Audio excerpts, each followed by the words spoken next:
Buenos días con todos. Espero que se encuentren bien. Por favor, ¿me podrían confirmar? ¿Se escucha eh, adecuadamente? ¿Tenemos un buen retorno? Buenos días, doctor. Sí, se escucha todo perfecto y se visualiza su material. Excelente. Buenos días. Buenos días entonces con todos. Vamos a iniciar la clase del día de hoy que es anatomía facial, corporal y dermatología aplicada a la medicina estética. ¿Está bien? Eh, la verdad que la clase tiene que ser, bueno, es un tema un poco sencillo, ustedes saben, ya no vamos a hablar de conceptos anatómicos eh, amplios y rebuscados que tiene que ver con medicina, más vamos a enfocarnos en lo que tiene que ver y en lo que tenemos que saber con la medicina estética. Ya, si tienen alguna duda, alguna consulta, por favor, pueden escribirlo por el chat. Sería mejor si lo puedan, puedan levantar su micro sin ningún problema y poder realizarla, ¿ya? Y poder continuar con la clase. Bien, vamos. Primero tenemos que recordar que tenemos planos anatómicos eh, en el rostro. Ya veamos acá una disección anatómica donde vamos a encontrar que primero vamos a tener la piel, ¿sí? Va a ser nuestra principal capa donde nosotros vamos a tener que realizar los diferentes tipos de trabajos referente a medicina estética, ¿no? Vamos a ver que la piel va a ser el órgano fundamental a nivel corporal, ¿no? El más grande y el más importante en medicina estética. Pero tenemos que ver que la capa fosfolipídica que tenemos bajo de esta, ¿sí? Sigamos el cuadro, también es importante. ¿Por qué? Vamos a recordar que bajo las teorías del envejecimiento, si hay una disminución de este tipo de grasa o de la capa fosfolipídica, también vamos a ver alteraciones en el rostro. Bajo esta capa fosfolipídica vamos a tener la poneurosis temporoparietal, ¿ya? Que muy importante es hoy en día hablado este es más, ya que es el sistema músculo aponeurótico superficial, el punto 3 por favor. Esto es demasiado importante. Hoy en día, la verdad, se habla mucho en medicina estética sobre el ESMAS. Cuando vayamos a trabajar los conceptos fundamentales, bueno, de sustancias de relleno y los tensores, etcétera, ya se va a trabajar sobre este. Bajo este, ya siguiendo los planos de disección, vamos a tener el músculo aponeurótico, ¿ya? Ahí vamos a encontrar los ligamentos de fijación. Ustedes pueden ver el punto 4. Vamos a encontrar ciertos ligamentos que van a estar unidos del hueso a la piel, ¿ya? Cuatro fundamentales, ya los vamos a ver. También, si tenemos un desgaste de estos ligamentos de fijación, por la teoría del envejecimiento gravitacional, ya el rostro va a verse caído, vamos a ver una alteración estética de esta. También vamos a encontrar la fascia profunda, los músculos profundos. Ustedes saben, fisiológicamente el envejecimiento también va a afectar, obviamente, a los músculos. Entonces, ¿para qué es importante? Nosotros sabemos que podamos tener diferentes alteraciones, pero uno de las sustancias importantes para poder trabajar va a ser la toxina botulínica, ¿no? Que va a trabajar sobre los músculos, ¿ya? Y obviamente el final de estos planos de disección anatómica va a ser la bóveda craneana. La bóveda craneana también es totalmente importante. ¿Por qué? Al verse alterado fisiológicamente, ¿ya? O también puede ser patológicamente incrementado por ciertas circunstancias, vamos a ver de que vamos a tener situaciones de alteración estética y armoniosa del rostro, ¿ya? Entonces vean que es importante que recuerden ustedes estos planos de disección anatómica. Cada uno de estos es importante y en cada uno de estos nosotros vamos a realizar un trabajo diferente. Pero quiero que recuerden, por favor, de esto, primero la piel, ya que va a ser primero nuestra puerta de entrada, tanto para poder realizar la parte práctica y también poder empezar con nuestra anamnesis y examen físico del paciente. Ya, por favor, estudien muy bien la piel de sus pacientes. Y después vamos a encontrar el SMAS, ya la capa fosfolipídica. Ustedes van a ver que, bueno, se realiza mucho, pues hoy en día la bichectomía, la lipopapada, etcétera, y va a ser ahí en estos componentes grasos. Pero también si vamos a tener una pérdida excesiva de esta capa fosfolipídica del rostro, vamos a tener un rostro totalmente caído, vamos a tener un rostro demasiado. ¿Ya? Y los ligamentos de fijación. Es importante. Por eso, para poder trabajar sobre cada uno de estos ligamentos de fijación que les comentaba, que son cuatro, tenemos a las técnicas de hilos tensores. ¿Ya? Así como ven, entonces, cada uno de estos es totalmente importante para poder trabajar. Vean, acá hay otro gráfico bonito, ¿ya? De un libro coreano que habla sobre los hilos tensores y vamos a ver estos planos de disección vistos de otro ángulo, ¿no? Solo quiero que vean acá los componentes grasos, sí, que es el SOF, el subocular, el ROF también, veamos el SMAS, ya los ligamentos de fijación. Cada uno de estos es importante. Nosotros tenemos que recordar que entre estos vamos a tener vasos sanguíneos, ya que es importante recordar su recorrido. Ya lo vamos a ver más adelante. La piel. Veamos, primero, les decía lo importante. Tiene tres capas, ¿no? La epidermis, que tiene un epitelio queratinizado, escamoso y estratificado, ya como parte histológica para recordar. Tiene también la dermis, ¿sí? Que está formada por una red de material amorfo, fibras y estructuras celulares. Fibroblastos y las fibras de colágeno, elastina y reticulina se van a ver encontradas acá en menor cantidad porque la gran cantidad y el contenido rico de esto se va a encontrar en la hipodermis, ¿ya? Que es el tejido adiposo subcutáneo, la capa más profunda de la piel. ¿Ya? Tienen que recordar que estos fibroblastos van a ser los que van a producir el colágeno y el elastina. La gran cantidad de colágeno que ustedes puedan tener, ya en especial el tipo uno y el tipo 3 porque ustedes deben saber y recordar que hay muchos más ya van a ser necesarios para poder mantener esa textura de la piel. Veamos, miren, acá hay un estudio muy bonito que habla sobre la topografía tridimensional de tejidos blandos faciales para procedimientos de nebrados más seguros y efectivos. ¿Por qué les estoy colocando esto en la parte anatómica? Porque tiene que ser la parte de anatomía aplicada ya pues a la parte clínica que nosotros vamos a realizar, al trabajo que tenemos que hacer.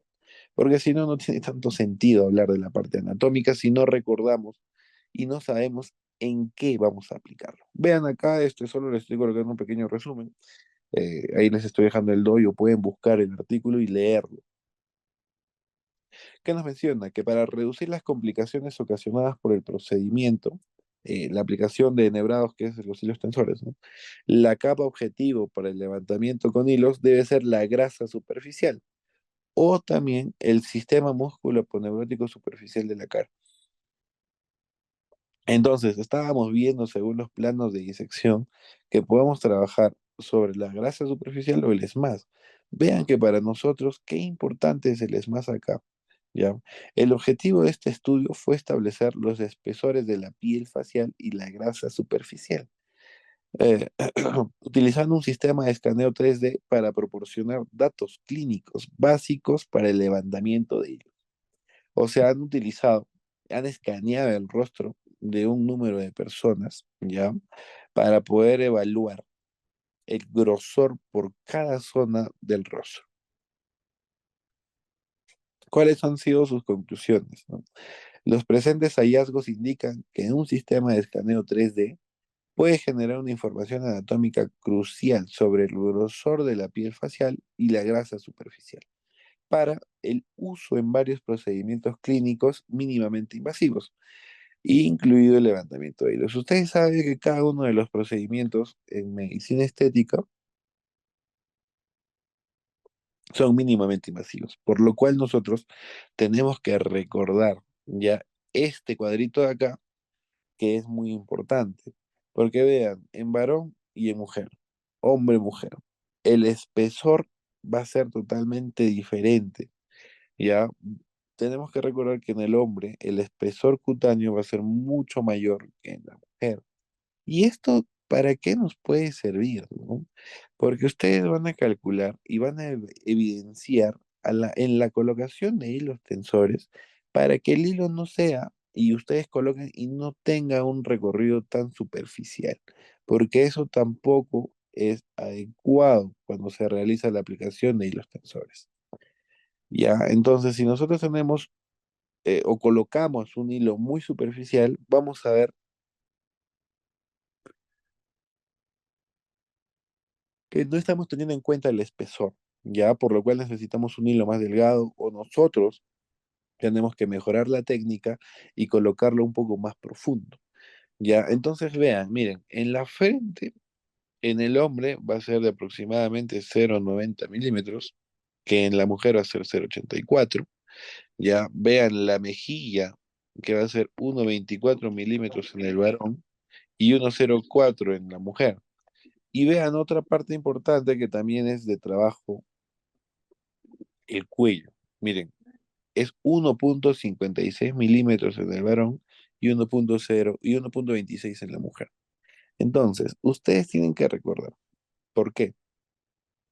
En cada zona del rostro, sea varón o mujer, vamos a darnos cuenta que puede variar, ¿ya?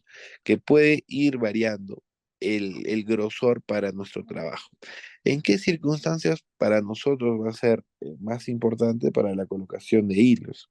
Pero también cuando coloquemos sustancia de relleno, es totalmente importante poder determinar esto para que no tengamos una simetría en el rostro. ¿Está bien? Entonces, ustedes tienen que ver que en el cuello, miren, hay un poco más de espesor en comparación con el mentón o la piel de la frente, ¿no? Más que nada en la piel del párpado es lógico que vamos a tener un espesor cutáneo muy delgado. Vean, estábamos hablando del colágeno también en diapositivas anteriores. Recuerden que les decía que los fibroblastos se van a, perdón, los fibroblastos se van a encontrar eh, en la hipodermis, ya que va a ser la capa inferior, la más profunda del rostro, ¿sí? Que va a ser la que va a contener las fibras del colágeno. La disminución de fibras de colágeno van a ser causales, ya para la aparición de arrugas. Vamos a tener, les decía, dos tipos de colágeno importantes, en el cual el tipo 1 va a ser el que va a tener mayor cantidad y el tipo 3 va a ser el que va a estar en un 10% en la piel. Pero recuerden que este colágeno tiene que ser estimulado, ya que los fibroblastos van a ser los que los van a producir. Si nosotros tenemos una disminución del colágeno, ya vamos a tener un rostro envejecido y como ya decía en la diapositiva anterior, vamos a tener un rostro ya con arrugas. Pero vean, ¿por qué estamos colocando esta diapositiva donde solo mencionamos el colágeno y la menopausia? Vamos a ver que la disminución del colágeno va a ser mucho mayor en pacientes que tengan, en pacientes que tengan o estén empezando la menopausia, perimenopausia, menopausia. ¿Por qué?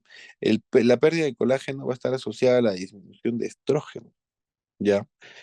Aproximadamente el 30% del colágeno se pierde los primeros 5 años tras la menopausia. Entonces, ¿qué tenemos que hacer? Obviamente, trabajar en las personas que llegan ya a esta etapa, a la perimenopausia como tal o también menopausia, ya hacer un trabajo de reemplazo hormonal, ya porque estamos viendo, si va a haber una disminución de estrógenos, ya ni bien empezamos a tener la menopausia, lo otro que podemos hacer, ya médicamente hablando, es hacer un reemplazo. La producción de hormonas, vean el cuadro de que está a mi derecha para ustedes, a la izquierda, la producción de hormonas sexuales en las gónadas, hipófisis y glándulas suprarrenales, pues ustedes ya saben, ¿no? El eje va a disminuir gradualmente con la edad, o eso va a ser fisiológico, por lo que obviamente fisiológica vamos a tener un deterioro de la piel, ¿no? Pero también hay otras situaciones y circunstancias que hacen que disminuya el colágeno, ¿no? El estrés oxidativo, mutaciones del ADN, los telómeros, ¿no? Que va a ser va a cumplir un papel fundamental en la protección e integridad de los cromosomas, ¿no? Es importante, pero para nosotros acá en la disminución de colágeno, menopausia, ya, disminución hormonal como tal, y el estrés oxidativo. A ver,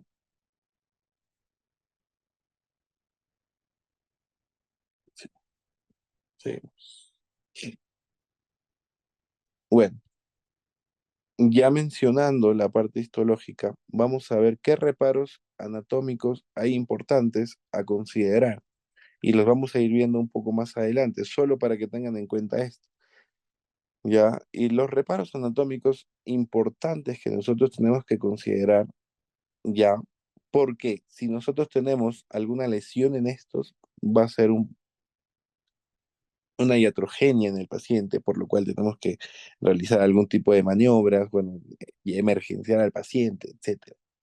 Vean cuáles son las arterias, sean todas, ¿ya? Las temporales, las cigomáticas, la facial. Estas van a ser totalmente importantes. Cuando hablemos de sustancias de relleno, ¿ya? Vamos a tener en cuenta de que si nosotros realizamos la aplicación de esta sustancia de relleno en algún vaso, vamos a producir primero, una obstrucción vascular en la zona. Podría pasar y ser un émbolo, ¿ya? En en el recorrido arterial de este vaso y producir una obstrucción lejana, ¿ya? No sé si me dejo entender. Eso lo vamos a ver también más adelante, que podría llegar a ser algo crítico. Ya, por favor, entonces, a tener en cuenta eso. ¿Qué reparos anatómicos? Todas las arterias que van a irrigar el rostro. También tenemos el conducto parotidio y suele lesionarse muy frecuentemente cuando colocan hilos tensores muy profundo, ¿ya? Muy profundo. Vamos a revisar también por dónde está transcurriendo el conducto parotidio para tener cuidado. También cuando realizamos la aplicación con inyectables, ya en sustancias de relleno, en toxina botulínica, etcétera, no se tiene a veces cuidado. Y obviamente el nervio facial, ¿no? Estos van a ser los reparos que tenemos que tener en cuenta y lo vamos a ir viendo progresivamente. Acá vemos que hay zonas faciales peligrosas. Sí, recuerden entonces esos reparos anatómicos que les estaba mencionando. Ya, primero arterias, venas, el conducto parotidio y el nervio facial. Ya, vean. Entonces, recordando estas zonas peligrosas, ¿ya por qué? Porque vamos a encontrar alguno de estos componentes que ya hemos mencionado y que se pueden lesionar dependiendo de la técnica que ustedes van a aplicar.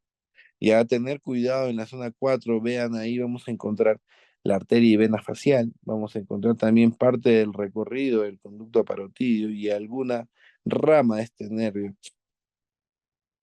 Ya, entonces si nosotros lesionamos el nervio, vamos a tener alteración sensitiva, vamos a tener, si lesionamos el conducto parotidio, vamos a tener alteración en esta glándula, ¿ya?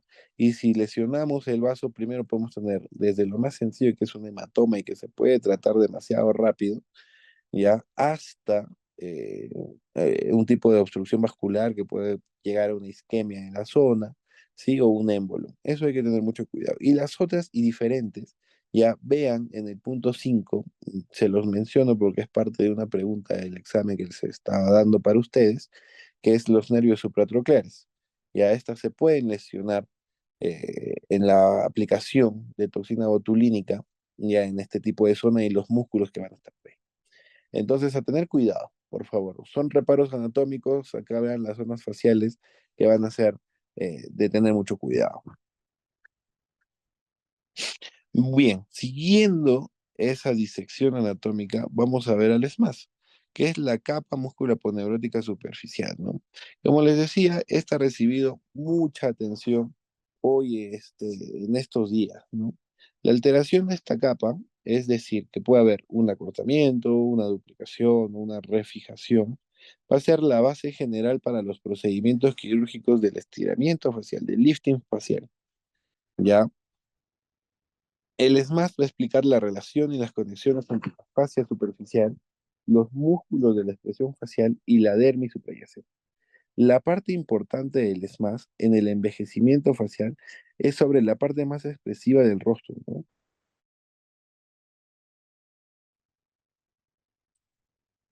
Bueno, sigamos, nos desconectamos del Zoom, vamos a proseguir. Ya estamos hablando de los músculos del tercio superior del rostro, ¿ya? Y que estos van a ser los importantes y necesarios para poder realizar el trabajo, ¿ya?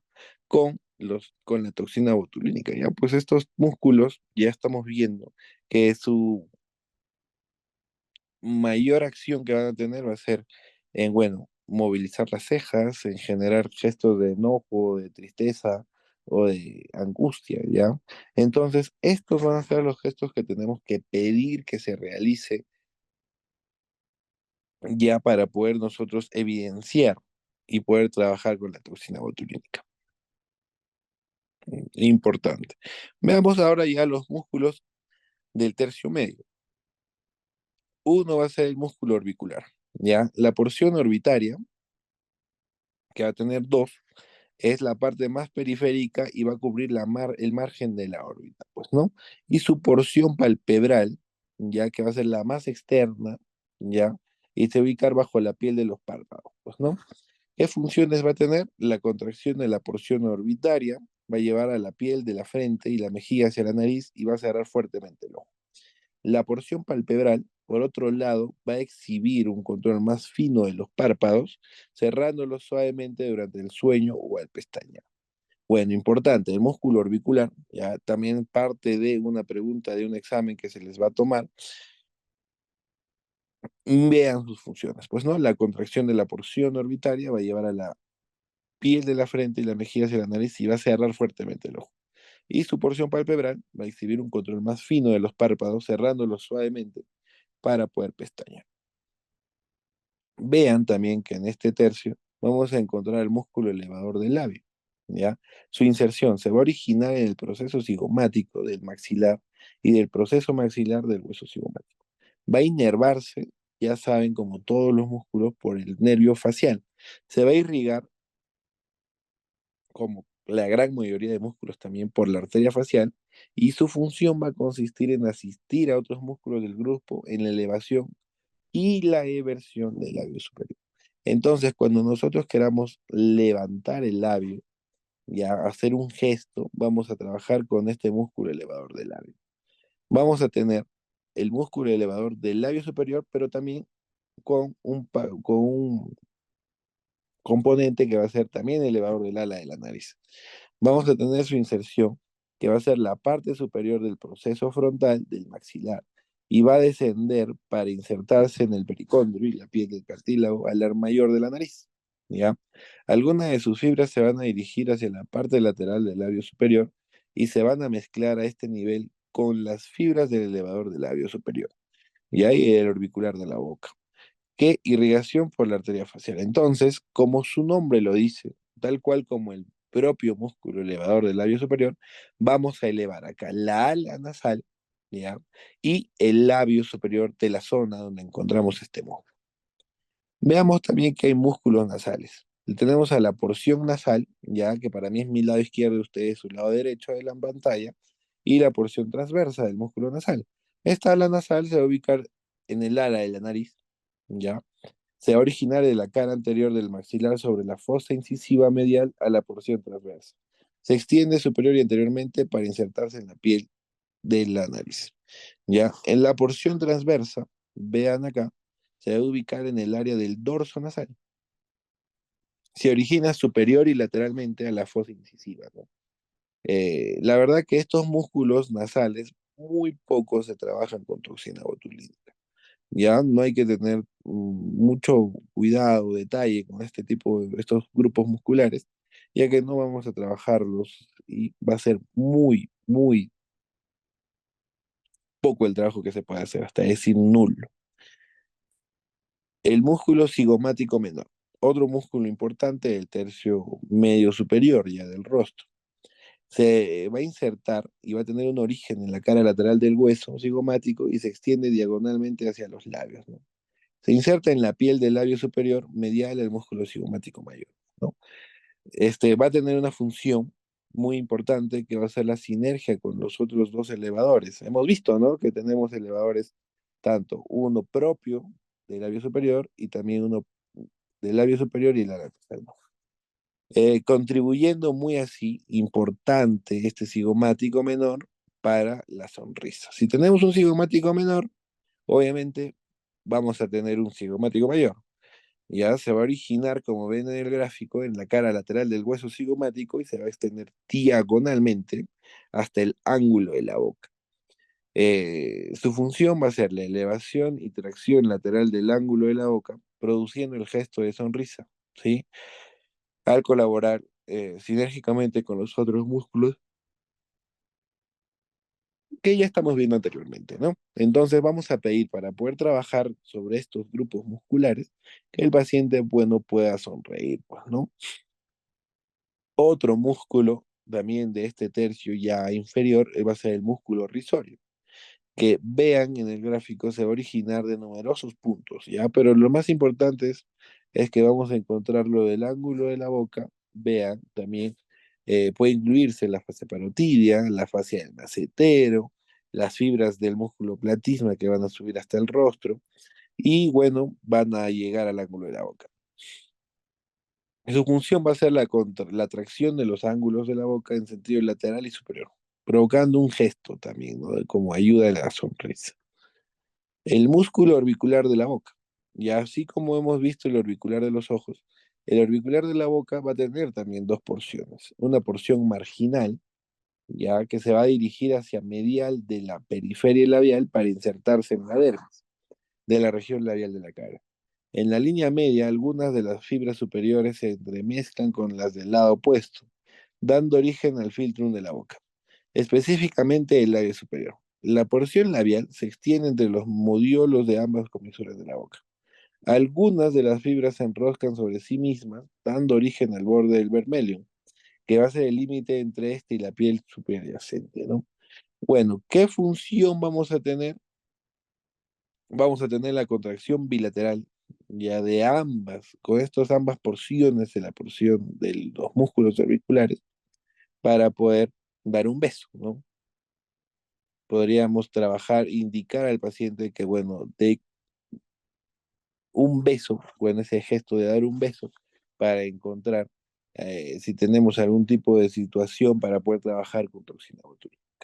Bueno, si se están dando cuenta, los músculos del tercio medio e inferior se trabajan muy poco con la toxina botulínica. Se realizan, sí, porque es mejor hacer un full face, pero donde queramos y se trabaja mucho más va a ser en el tercio superior. Miren, veamos el músculo buccinador, que va a ser este musculito también importante ya en la región facial, que va a tener porciones. Pues la parte superior se origina desde el proceso alveolar maxilar a la altura de los tres últimos molares, pues, ¿no? La parte inferior se origina del proceso alveolar de la mandíbula a la altura de los tres últimos molares. La parte posterior se origina a partir del rafe pterigomandibular, ¿no? Vean sus porciones pues, de este músculo buccinador. Su función va a ser comprimir la mejilla, con la que se consigue evitar mordidas accidentales durante la masticación, ¿no? Esta compresión ejecutada por el bucinador también permite evitar que el alimento se acumule en el vestíbulo bucal. ¿Ya? Y además nos sirve mucho el bucinador como para hacer el gesto de soplar, pues, ¿no? Tenemos músculos depresores. Como tenemos músculos elevadores de la boca, ya vamos a tener músculos depresores también de la boca.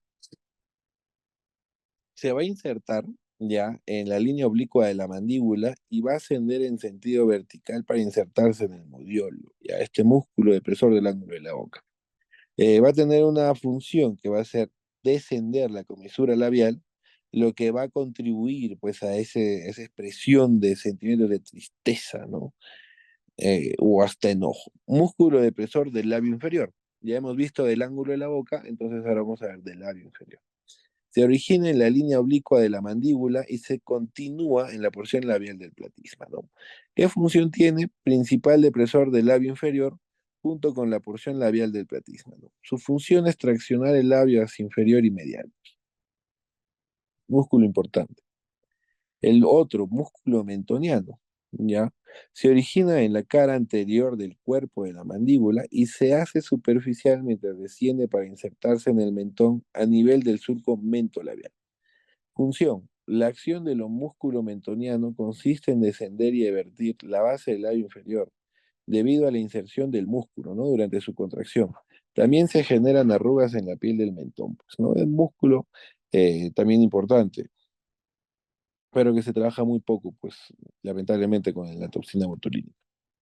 El músculo macetero sí, es un músculo importante que se puede trabajar con la toxina botulínica, no para algún procedimiento estético, sino para eliminar una patología que puede ser el bruxismo.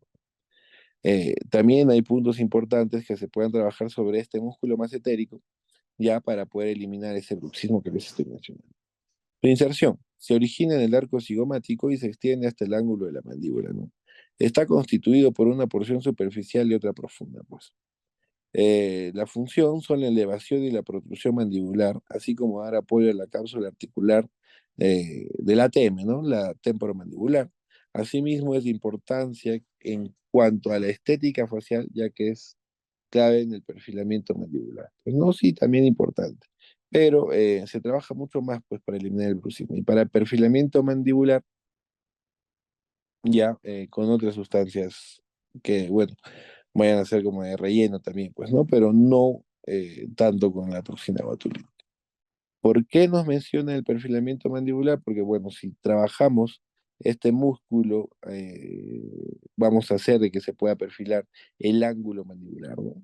Pero no tenemos más trabajo con este, bueno, con algún tipo de sustancia.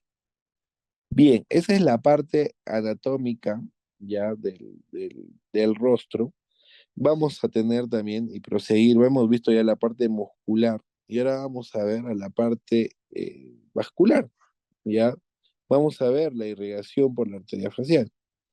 Vamos a ver que la arteria facial va a tener dos porciones. Primero vamos a encontrar una porción cervical en el cual vamos a encontrar las ramas palatinas ascendentes, las tonsilares, las submentonianas, las glandulares. Bueno, para nosotros en medicina estética les podría decir, no tiene tanta relevancia, ¿ya? Pero siempre es bueno conocer la porción de nuestra arteria facial que va a ser la más importante del rostro. ¿Ya qué correlaciones va a tener? Que va a estar cubierto por el platisma, ¿ya? Va a estar ubicado en el triángulo carotidio, sí, importante. Va a estar rodeando, como pueden ver en el gráfico, al maxilar inferior. Pasa entre las glándulas también submaxilares, ¿no? Entonces, cuando esta está llegando, la porción cervical llega ya al maxilar inferior, se convierte en la arteria facial, porción facial, ¿no? Vean, entonces esta es la rama cervical, pues no importante. Vean su porción facial. Tenemos ramas, ¿ya? Que vamos a tener una, la labial inferior, que se va a originar cerca de la comisura o el ángulo de la boca, la labial superior, ¿sí? Se va a irrigar el labio superior, también da algunas ramas que ascienden por irrigar el tabique nasal y el ala de la nariz. Veamos que siguiendo el recorrido de esta arteria facial vamos a encontrar la nasal externa, ¿no? Suministra numerosas estructuras, incluyendo el dorso y el ala de la nariz. Esta se va a anastomosar, ya es muy importante, con su homólogo contralateral, con la rama infraorbitaria de la arteria maxilar del lado contralateral, ¿sí? Importante. Entonces veamos que esta nasal externa sí tiene una anastomosis con su rama contralateral. Importante. Vamos a ver que la arteria facial ya para nosotros es totalmente importante. Ya les decía, nosotros tenemos que recordar este recorrido, pues, de las arterias, de la arteria facial en sí y todas sus porciones, porque nosotros al producir algún tipo de trabajo, pues no vamos a realizar la aplicación con sustancias de relleno y producimos la aplicación de esta sustancia de relleno en un vaso o en una arteria facial, en una rama de la arteria facial, lamentablemente vamos a producir su obstrucción. ¿Y eso a qué va a conllevar? De que exista una necrosis isquemia de esa zona. Pero también, como les decía, por el recorrido y el viaje que está teniendo esta arteria facial, podemos producir un embolismo facial, ¿ya? Un embolismo, perdón, de la sustancia de relleno lejano a la zona facial donde hemos realizado el trabajo. Y a eso lo vamos a ver un poco más adelante, para que tengan cuidado, y es parte importante que ustedes recuerden. Pero siempre que realizamos algún procedimiento, por favor, a tener cuidado estos reparos anatómicos que les estaba mencionando. Ya, importante, también acá vemos el recorrido de la arteria facial y de la temporal superficial. La verdad que la temporal superficial es una rama importante, pero que no produce tanto problema como la arteria facial, pues, ¿no? Veamos acá, sí, vean por favor que tenemos pues ramas ya de la arteria facial en la región de la cara. Vean esta imagen donde encontramos a la arteria facial y sus ramas, pero también encontramos otras, pues de la temporal superficial, y también tenemos a las ramas de la arteria supraorbitaria y las supratroncleares, ¿no? Cuando producimos alguna lesión sobre estas, ya sabemos que esta va a ser ramas de la oftálmica, ya no son ramas de la facial, pero lamentablemente la facial y la oftálmica van a tener una anastomosis, ¿no? Así que eso es importante y por eso hay que tener mucho cuidado con la aplicación de sustancias de relleno, porque ya les estoy diciendo, por esa anastomosis entre la oftálmica y la facial, lamentablemente podemos producir por ese viaje embólico de la sustancia una obstrucción de la arteria central de la retina y el paciente puede quedar ciego. Ya es una complicación muy grande, pero que sucede muy poco también. Pero cuando sucede va a ser una emergencia catastrófica, pues, ¿no? Porque en 60 minutos, si no descomprimimos o eliminamos ese émbolo, ya el paciente va a quedar ciego. Irreversiblemente.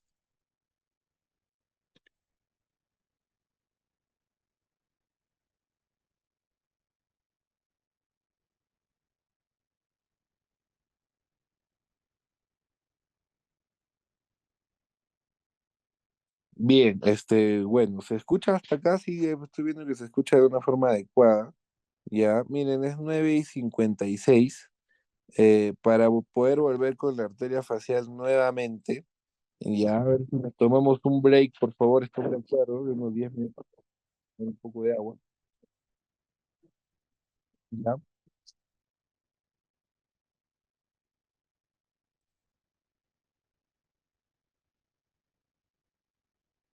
para poder proseguir y poder seguir con la clase, pues, ¿no? Ya, entonces nos tomamos un break 9:57, 9:17, más tardar 18, pues estaríamos volviendo ya a la clase.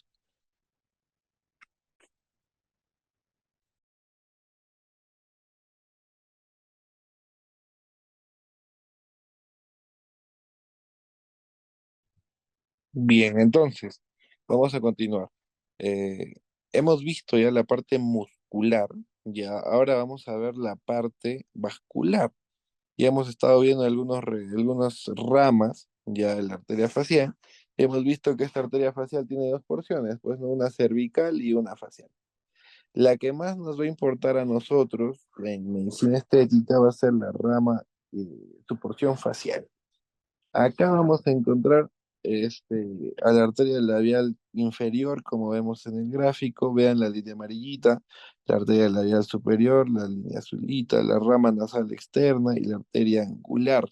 Les decía hace unos cuantos minutos antes del break que esta arteria angular ya va a tener anastomosis, pues, ya con la arteria oftálmica. Es por eso que hay que tener mucho cuidado cuando tratamos de realizar los procedimientos con sustancias de relleno, porque obviamente por este viaje, por esa anastomosis que tiene, puede llegar a obstruir pues la arteria central de la retina. Veamos, esto también es importante para que puedan recordar acá partes de la arteria facial y veamos la disposición de la arteria labial superior en relación al músculo orbicular de la boca, ¿no? Mira, vean acá, entonces la arteria labial superior va a estar por detrás del músculo orbicular, pues señores, ¿ya? Va a estar por detrás del músculo orbicular por lo cual si nosotros lo encontramos intramuscular o lo podemos encontrar por delante del músculo, va a ser una de sus aberraciones de esta arteria, pues, ¿no? Pero veo esto lo que tienen que recordar, es una guía anatómica bueno, para poder realizar el agrandamiento de labios, y obviamente nos habla pues de su anatomía, ¿no? Veamos acá también la arcada vascular, ¿no? En el filtro. Acá también es importante porque vean los de la línea de abajo, ABC, ustedes van a encontrar que el nacimiento o el origen de la arteria labial, tanto inferior como superior, puede variar, son aberraciones. Lamentablemente puede producirse y ustedes tienen que estar totalmente duchos ya para poder trabajar sobre esto, tienen que reconocer. Ya vean el tipo A, que es el próximo al ángulo del margen inferior de la boca, el tipo B, el ángulo oral, ya, y la C que sale a partir de la arteria labial superior, pues la labial inferior, ¿no? Vean, es todo un problema, pero si nosotros tenemos la técnica correcta, vamos a evitar de que esto pueda llegar a una iatrogenia en el paciente, pues, ¿no? Acá vemos un estudio también interesante, que es el patrón de distribución en las arterias labiales, ¿no? Superior e inferior. Y para el impacto para los procedimientos seguros en el aumento de labios superiores e inferiores. Eh, Vean a ver que los resultados se van a identificar tres posiciones diferentes de las arterias labiales. Puede ser submucosa, como hemos visto por detrás del músculo, intramuscular también un 17% y subcutáneo, ¿no? Un 2%.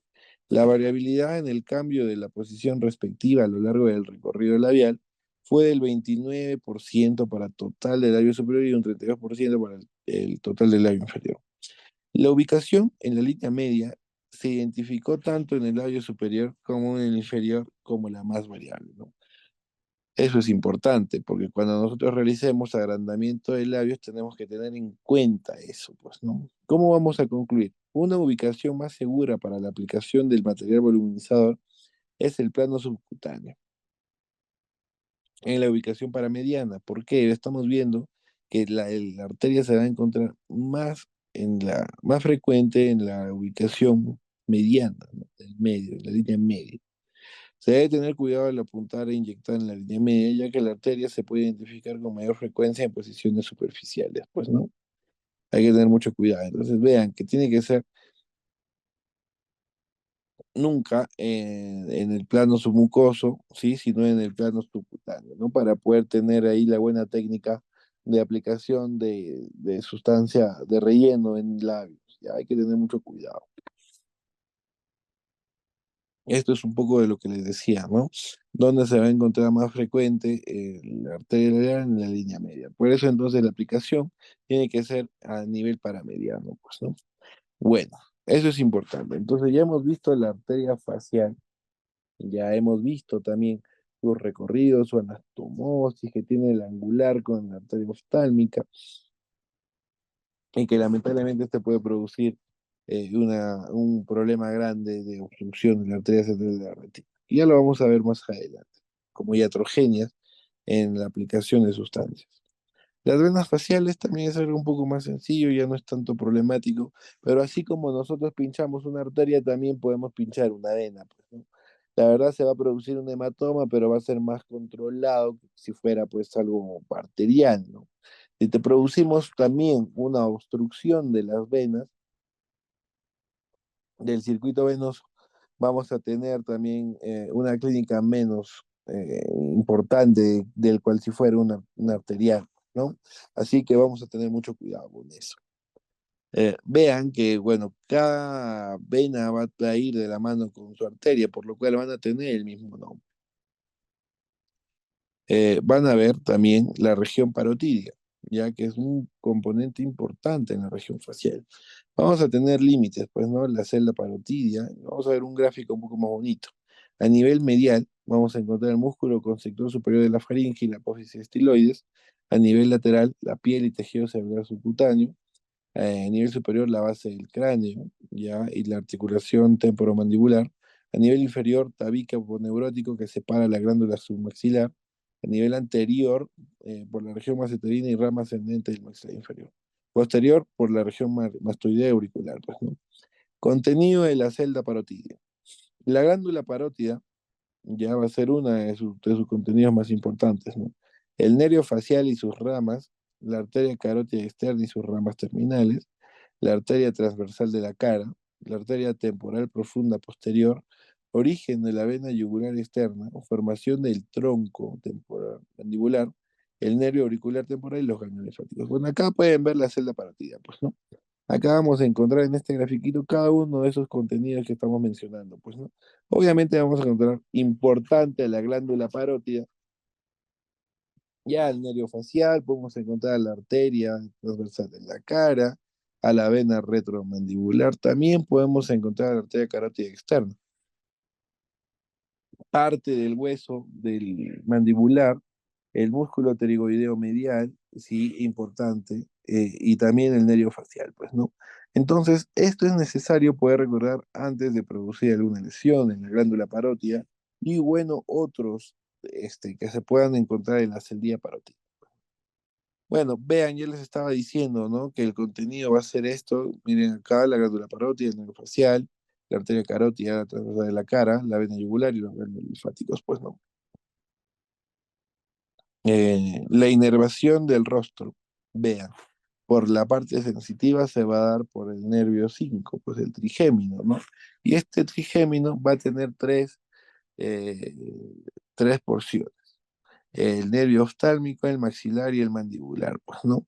El V1, que va a ser el nervio supraorbitario, ya podemos encontrar que va a irrigar, pues, este tercio superior, podríamos decir, del rostro, pues, ¿no? Y el V2, que va a ser el nervio maxilar, acá vamos a tener a sus componentes infraorbitarios, al cigomático facial, al temporal, y el nervio mandibular, ya que obviamente va a irrigar este tercio inferior y parte posterior del rostro, ya en el cual vamos a encontrar el nervio mentoniano, auricular y bucal, ¿no?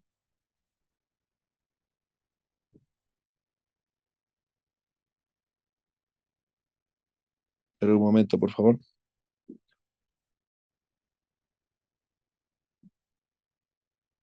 Ya bien. Entonces esa es la región, bueno, la parte sensitiva, pues, ¿no? Vamos a ver también la pérdida de visión asociada con rellenos de ácido hialurónico. Bueno, es acá donde quería llegar. Ya hemos visto la parte anatómica, ustedes pueden ver que es un poco cansado, es un poco de literatura, que, bueno, lamentablemente es así, pues, la parte anatómica. Pero nosotros tenemos que entenderla ahora porque vamos a recordar, sí, el recorrido de la arteria facial y vamos a ver cómo vamos a producir iatrogenia si no tenemos cuidado. Un momento, vamos a evaluar si está prendido el micro, por favor. Sí, está prendido. Genial. Entonces, pérdida de la visión asociado a sustancias de relleno. En este caso, ácido hialurónico. La pérdida de la visión después de los rellenos del ácido hialurónico es extremadamente rara, pero puede tener un resultado desastroso. Una cantidad muy pequeña de rellenos de ácido hialurónico puede causar pérdida de visión, pues, ¿no? Lo que respalda el concepto de la naturaleza embólica del bloque arterial. La nariz, la glabela y la frente fueron las áreas peligrosas comunes y no se informó ningún caso de pérdida de visión posterior al relleno del ácido hialurónico, ¿no? En la región inferior de la cara, incluidos el mentón, la mandíbula y los labios, pues, ¿no? Se ha encontrado que la pérdida de visión parcial después del relleno tiene un mejor pronóstico. Obviamente, pues, ¿no? Si tenemos una pérdida de visión parcial que una completa, va a ser mucho mejor, ¿no? Pero entonces vayan dándose cuenta de que sí, pues, ¿no? Miren, hay un estudio grande en el cual solo se ha visto y se ha estudiado la pérdida de la visión. ¿Por qué? Recuerden este gráfico. Hemos visto, ¿no? Que la arteria dorsal, nasal y la angular, estas de la arteria facial van a tener una anastomosis con la arteria oftálmica. Y por un viaje embólico, por favor, tengan mucho cuidado y fíjense el dibujo. Va a llegar a obstruir la arteria central de la retina. Acá lo vamos a ver mucho mejor.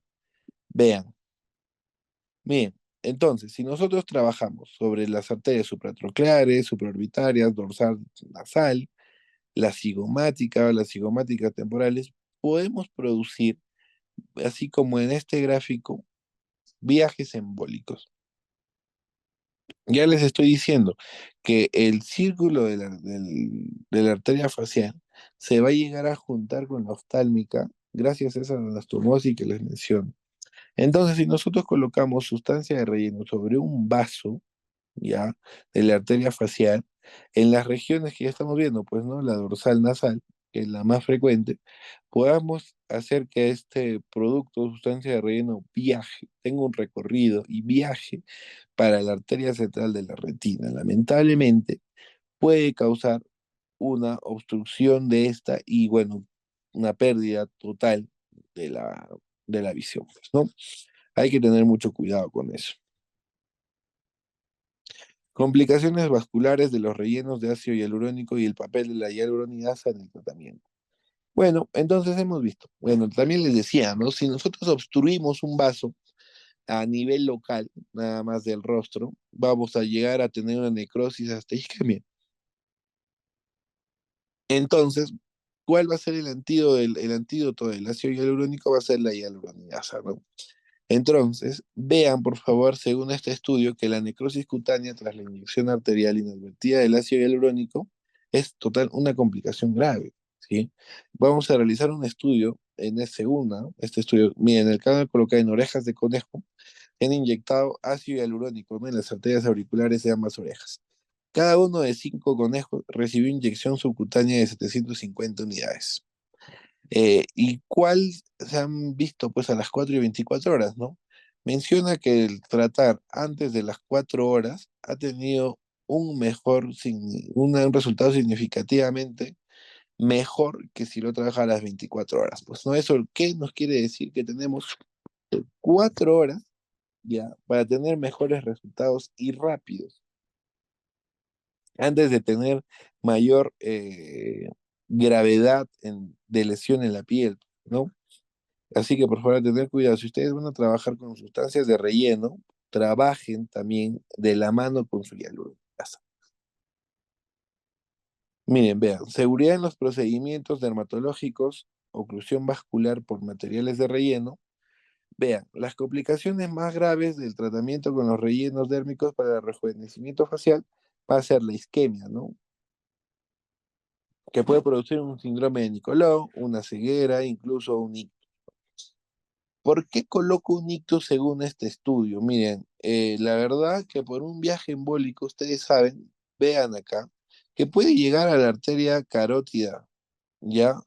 Y la verdad que si llega a la carótida interna, ustedes saben que va a llegar al polígono de Willis y puede producir un ictus isquémico, ¿ya? Entonces, a tener mucho cuidado, porque si nosotros llegamos a tener un ictus por esto, la verdad, el paciente va a tener un fin complicado, ¿ya? Porque no vamos a poder colocar hialuronidasa intravenosa, es todo un problema.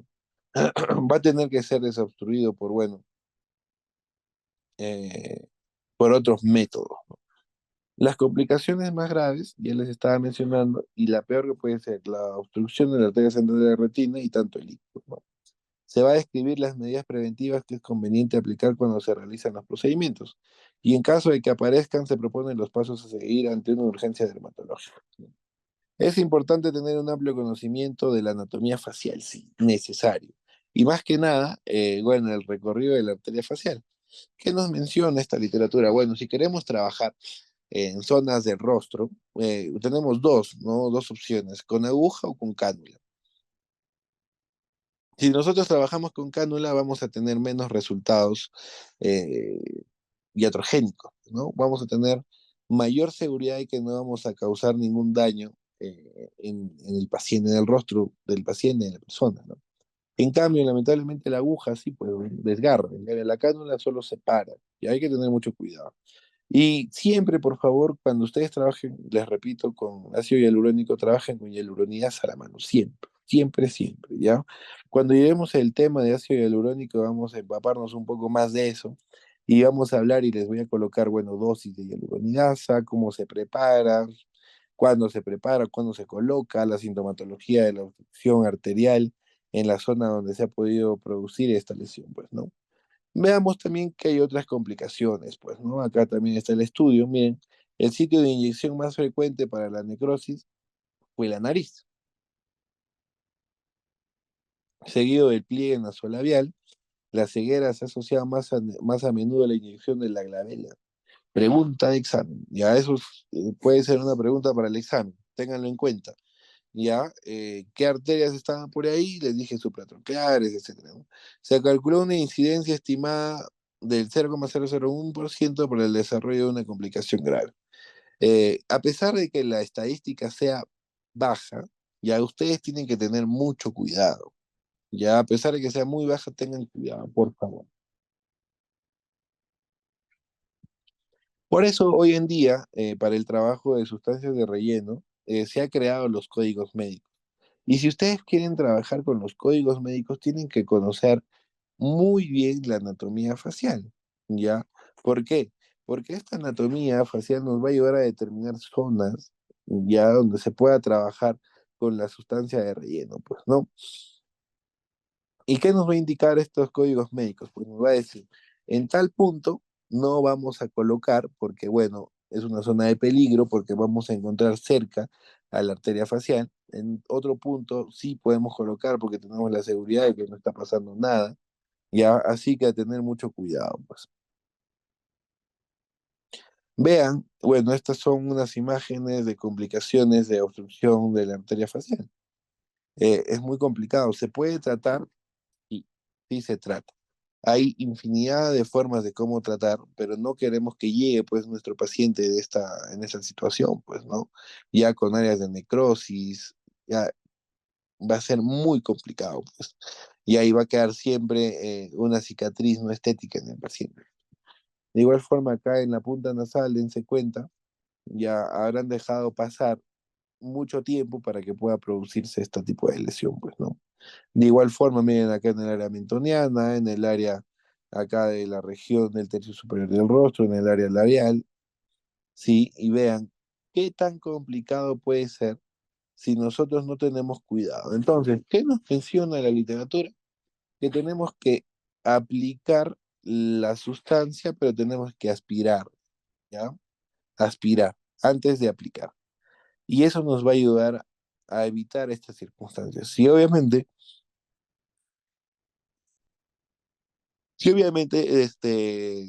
vamos a aspirar sangre, eso nos quiere decir que estamos trabajando sobre un vaso sanguíneo. Ya así que tengan mucho cuidado. Entonces retiran y colocan en otra zona. El efecto de la hialuronidasa, ya importante, sobre el papel, sobre la profundidad de la necrosis en las complicaciones de la piel, relacionadas con el relleno de ácido hialurónico, ¿no? El periodo de recuperación de los pacientes que recibieron tratamiento paliativo solo duró hasta 60 días, ¿no? Es importante, vean. Se aplicó un total de 1.500 unidades de hialuronidasa en cada caso promedio. Sí, la inyección de hialuronidasa proporciona una recuperación más temprana. Entonces hemos visto, podemos trabajar hasta con dosis y superiores y hasta altas de hialuronidasa para poder tratar esas áreas de necrosis. Ya, entonces la inyección de hialuronidasa proporciona, pues, de forma más temprana hemos visto a las 4 horas, ya mejores resultados. Bien, hasta acá es anatomía facial, ¿no? Eh, ¿Alguna duda, por favor, para todos los participantes? ¿Alguna duda para anatomía facial? Ya, para poder seguir y hablar de anatomía corporal. ¿Alguna duda de la iatrogenia, complicaciones?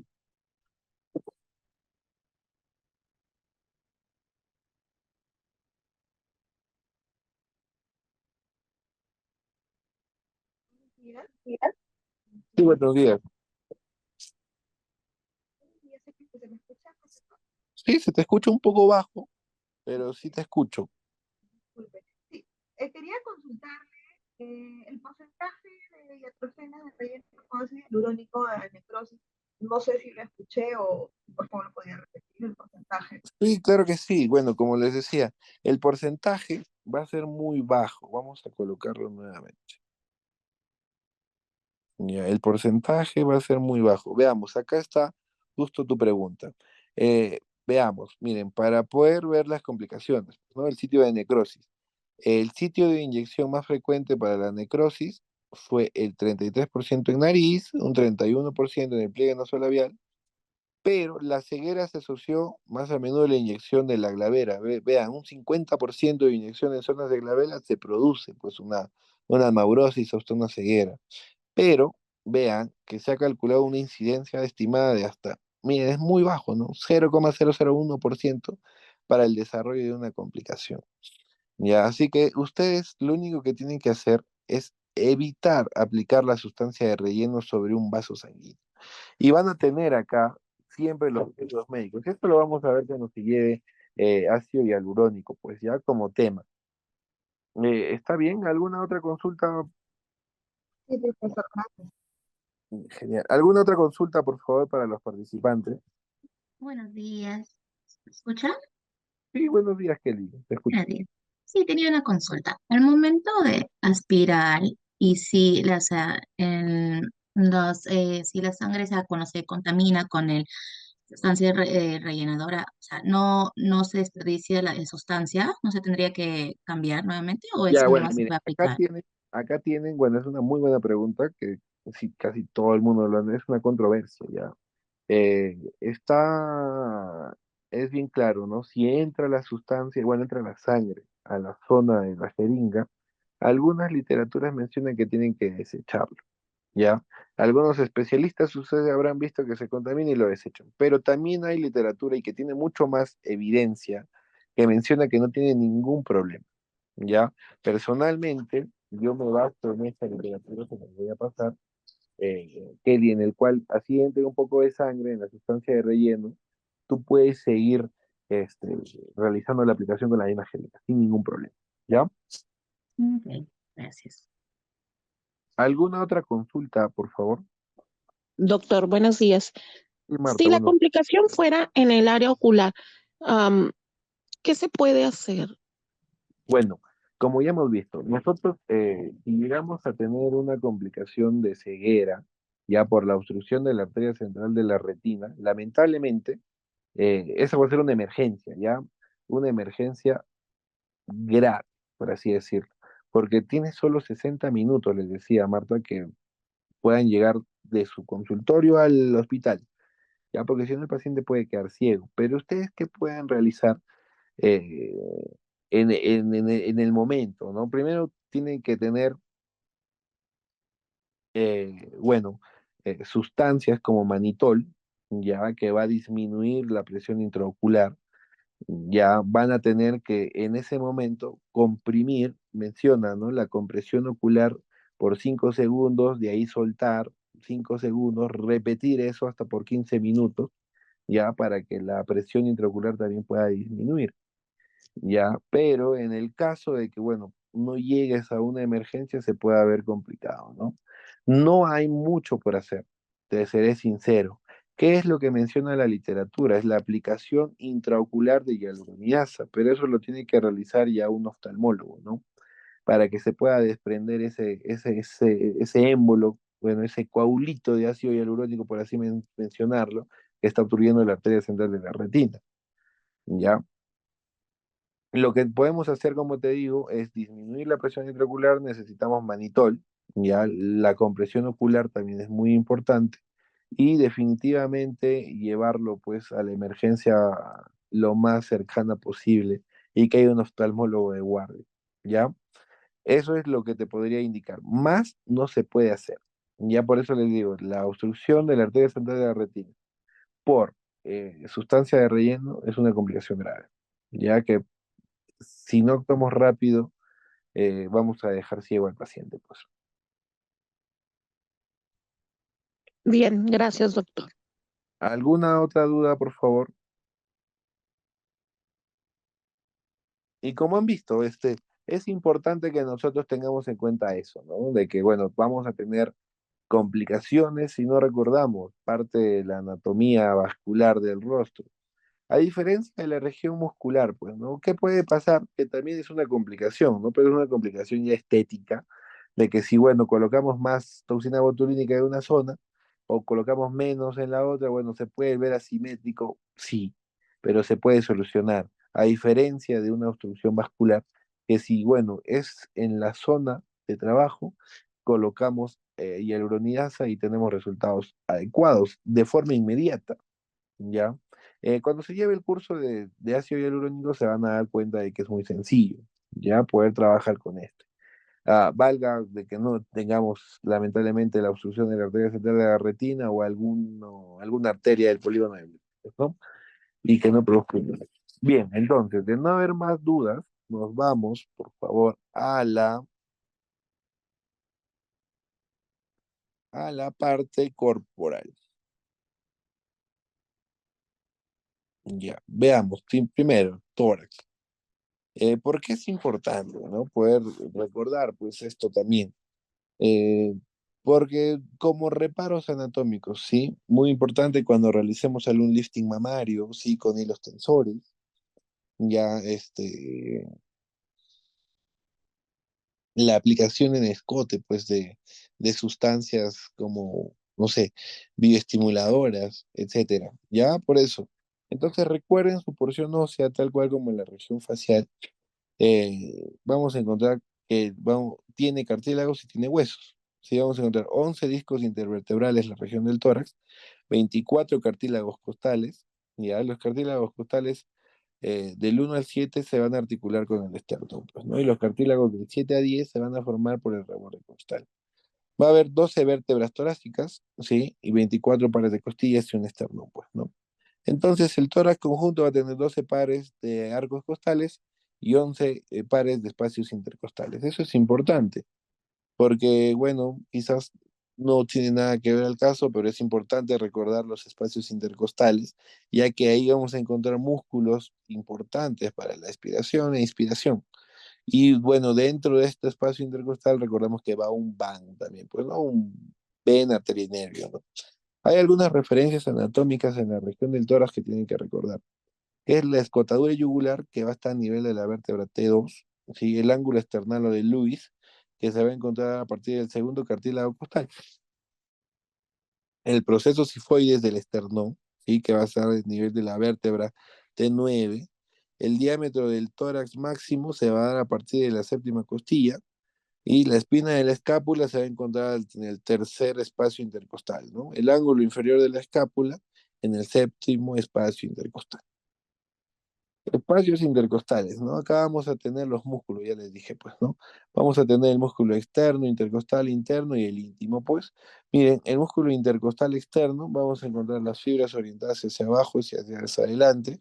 Su función va a ser la inspiración, ¿ya?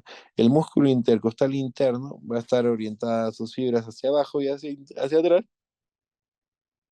en el cual su función va a ser la expiración, pues, ¿no? Y el íntimo en el que va a tener también una función expiratoria. Vamos a tener venas intercostales, ya les dije, ¿no? Vamos a encontrar el vano intercostal, pues, ¿no? Vena, arteria y nervio. Las venas intercostales, las derechas drenan a la vena ácidos y las izquierdas van a comunicar a la vena hemiácidos. Bueno, valga solo para mencionar, no tiene nada que ver con la anatomía estética.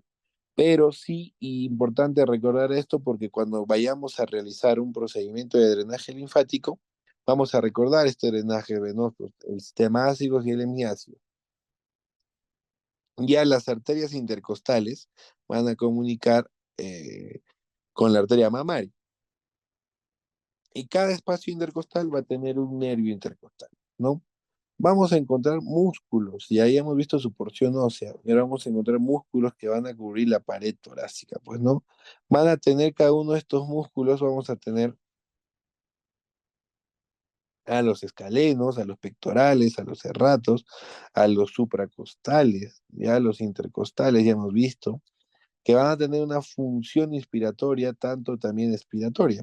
La función inspiratoria se va a dar cuando obviamente estos músculos se contraen. Van a elevar la costilla y van a incrementar el diámetro transversal y anteroposterior del tórax, pues, ¿no? Y los músculos expiratorios es también cuando se vaya a contraer, pero van a descender las costillas. Y así disminuyen su diámetro transversal. Bien, genial. Eso es parte de la musculatura, bueno, de la parte región torácica. Y acá pueden ver la región abdominal, pues, ¿no? Acá tenemos a la pared anterolateral, ¿sí? Que va a tener planos, y piel, tejido celular subcutáneo. Acá vamos a encontrar las capas adiposas. ¿Por qué es importante recordar, ya, las capas adiposas en la región abdominal? Porque sí, ahí sí vamos a trabajar bueno, para poder quitar esos paquetes grasos. Ya ahí sí vamos a trabajar como con las técnicas de la hidrolipoprasía, podemos realizar la liposucción, podemos realizar la aplicación de mesofármacos, etcétera, para poder disminuir ese tejido celular subcutáneo, ¿no? Vemos también la poneurosis y músculos, sí, vamos a ver que vamos a tener el recto del abdomen, músculo oblicuo externo, músculo oblicuo interno, ya, la fascia endoabdominal, el tejido preperitoneal, y bueno, el peritoneo, pues, ¿no? Cuando realicemos la técnica de la hidrolipoclasía hay que tener mucho cuidado, ya porque si no tenemos una medición adecuada del paquete graso, nos podemos ir hasta la región peritoneal y producir una iatrogenia, ya en el cual podamos entrar a cavidad abdominal y lesionar, pues, los órganos que estén por ahí. ¿Qué inervación vamos a tener, no? Igual, los nervios intercostales los van a inervar, los subcostales y el hilo hipogástrico, ¿no? El estuche de los rectos, vamos a encontrar que los tres cuartos superiores van a pasar por delante y los tres hojas pasan por detrás. Bueno, esa es parte de la anatomía nada más del estuche de los rectos, que va a ser, pues, obviamente, los cuadraditos que vamos a tener, los coquitos, por así mencionar, ¿no? Y el cuarto inferior, que las seis hojas pasan por delante, quedando por detrás solo la fase transversal. Es este estuche, bueno, esta imagen que está por encima de esta parte escrita. Bueno, acá también vamos a recordar que hay músculos importantes, pues, ¿no? El músculo oblicuo externo, que va a originar del músculo lateral, que va a recorrer desde la quinta a la décima costilla ventromedialmente hasta la capa anterior de la vaina de los músculos de los rectos del abdomen. En su origen está estrechamente conectado con los músculos serrato anterior y dorsal ancho.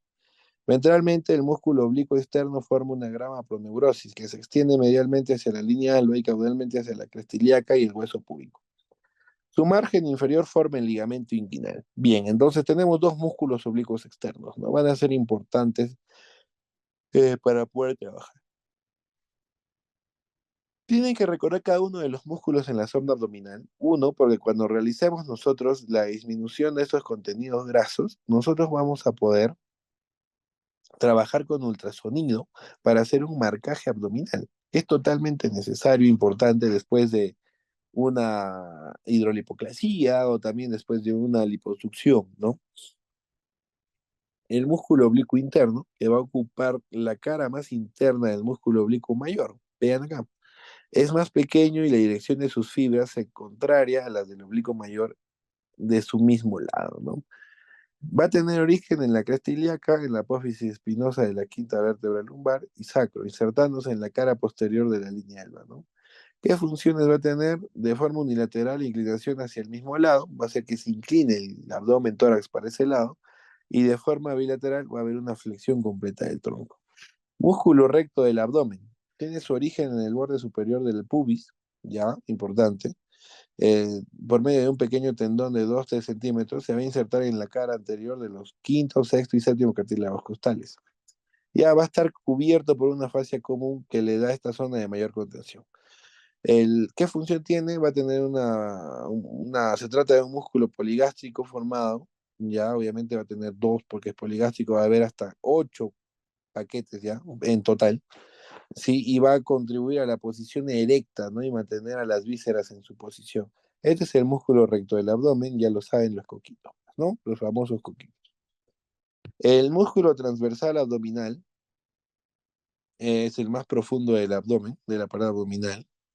Ya tapiza toda la cara interna del abdomen entre las costillas y la pelvis. Este músculo se origina en la cara interna de las 5 o 6 últimas costillas, pues, ¿no? ¿Qué función tiene? Realizar una curva, contraer y tensar la pared abdominal, ¿no? Eso es importante. También, tal cual como los rectos del abdomen, va a ayudar a mantener una buena postura, ¿no? Bien, entonces, ya hemos mencionado qué técnicas podemos trabajar nosotros en la región abdominal. Va a ser eliminar, pues, obviamente el tejido graso, ¿ya? Ya le dije con cuál, hidrolipoclasía, podemos trabajar también con mesoterapia, y bueno, y de no ser ya técnicamente posible, mandamos al paciente a que realice una liposucción, ¿no? Y después de todo esto podemos realizar un marcaje abdominal con un ultrasonido, ¿ya? Eso es muy factible y se está realizando hoy en día. Ya, obviamente que son varias sesiones, ya, pero los resultados son adecuados. Pelvis. Bueno, vamos a encontrar al hueso ilíaco, ¿sí? Que va a ser el hueso plano con forma cuadrilátera, vean acá. Va a haber un borde superior que va a ser la cresta ilíaca, importante, ¿ya? Vamos a encontrar un borde inferior que va a ser la rama isquiopubiana. Va a haber un borde anterior, ya vean, esto es importante, en el cual vamos a encontrar la espina ilíaca anterosuperior. También la espina ilíaca anteroinferior, pero para nosotros como reparo anatómico importante cuando realizamos alguna técnica de inyectoterapia, vamos a trabajar sobre como punto de referencia con la espina ilíaca anterosuperior. El borde superior, posterior, perdón, vamos a encontrar igual espinas ilíacas posteriores y las tuberosidades isquiáticas, pues, ¿no? No tiene tanto reparo de importancia porque, bueno, para nosotros, para la inyectoterapia, sí, pues, ¿no? La espina ilíaca anterosuperior. Vemos que la cara externa vamos a encontrar al acetábulo, ya que va a ser donde se va a tener reposo la cabeza y cuello, pues, de la cabeza del fémur, ¿no? Y bien, acá también vamos a encontrar en su cara interna a la fosa ilíaca, donde vamos a encontrar la inserción del músculo ilíaco, la línea arqueada, ¿ya? Y el agujero obturador, ¿no? Donde puede pasar el músculo obturador interno. Así también su región ósea puedan ver, ¿sí? El sacro, que va a ser un hueso impar, ya formado por la fusión. El sacro va a ser el más chiquito, ¿no? De la columna. Va a ser formado por 5 vértebras sacras, ya va a tener una cuña triangular, como pueden ver en la imagen inferior, donde vamos a encontrar, porque su borde superior se va a dar por la vértebra S1, ya, y sus bordes laterales se va a dar pues a las articulaciones sacroiliacas. Y la cara anterior, en la región intrapélvica ya, en la mujer va a ser cóncava y lisa, y en el varón va a ser plana y un poco más rugoso. Ya, el coxis, que es esta colita debajo de la vértebra sacra, va a ser un hueso impar también formado por la fusión de 3 a 5 vértebras crucígeas, ¿no? Como dice, va a ser el vestigio de nuestra cola, pues, ¿no? Esto es para recordar también, importante, pero más que nada es para un recordar ginecobstétrico. Ya veamos que la pelvis bueno, va a tener una estructura, pues, ósea y fibrosa, ¿no? Dividido por el estrecho superior de la pelvis, pelvis mayor, que va a ser la pelvis falsa, superior y anterior corresponde a la porción inferior del abdomen. La pelvis menor va a ser inferior y posterior y contiene las vísceras pélvicas, ¿no? El estrecho superior de la pelvis constituye la entrada pélvica formada por suprapubis, tubérculos del pubis, líneas pectíneas, promontorio sacro, ¿no? Pero nuestra pelvis verdadera, que también va a ser la pelvis menor, ya que va a ser la que vamos a encontrar, pues, los músculos y algunas vísceras importantes, ¿no?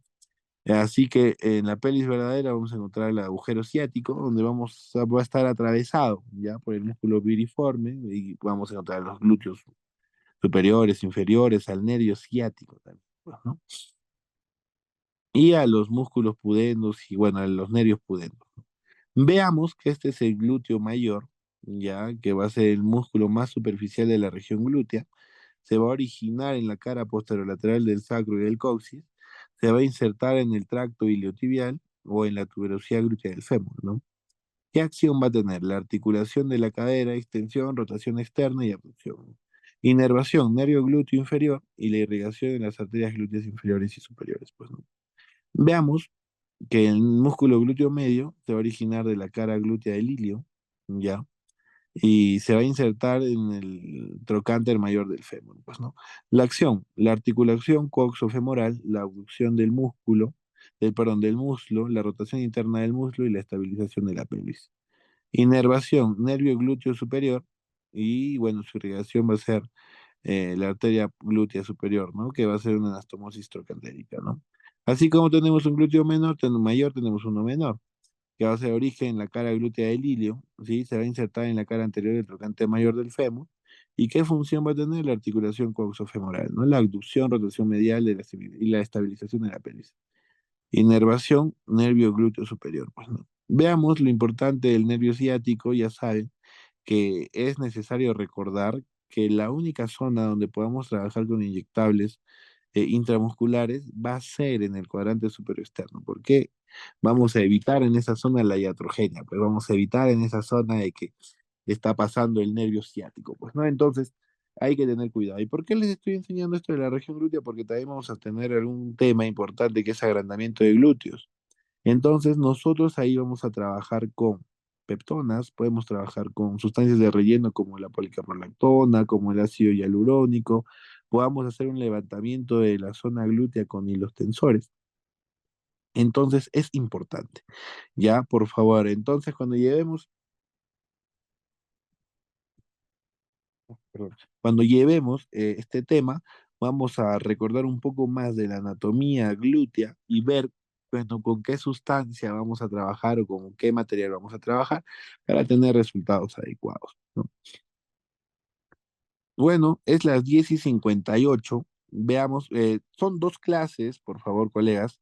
Se van a dar cuenta de que este tema hoy es anatomía. La clase que viene vamos a hablar de la dermatología y un poco de histología y terminar con el tema del sistema linfático. Hasta el momento, ¿alguna duda? ¿Ha quedado algo al aire, por favor, que podrían mencionar? Ya les van a pasar el horario de la siguiente clase para poder hablar del sistema linfático, son solo 3, 4 diapositivas que restan, y después hablar de dermatología estética, pues, ¿no? ¿Alguna consulta, por favor, con todos los presentes?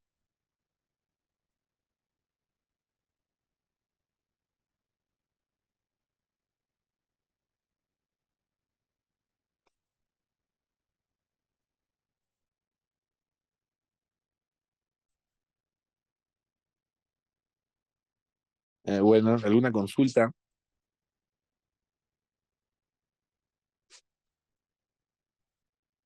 Bien, bueno, de ser el caso de que, bueno, no tengan consultas o dudas sobre el tema, como les estaba diciendo, ya vamos a retomar las clases, eh, porque van a ser dos temas, ya durante la semana, que les van a pasar y les van a informar el horario. Así que, bueno, a estar al tanto, nada más. Y si, bueno, les voy a enviar las literaturas que les he estado colocando en las diapositivas para que lo puedan leer, ¿no?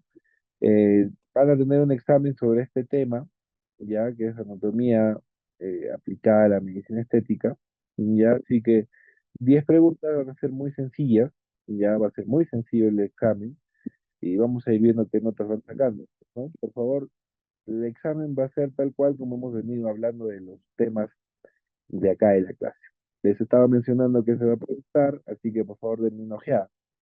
Genial. Bueno, entonces, que terminen de pasar un bonito domingo. Muchas gracias por su atención a todos, ¿sí?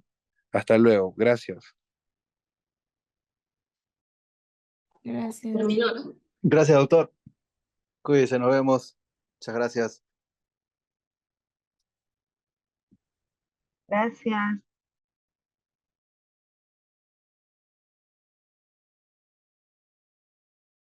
Gracias, hasta luego.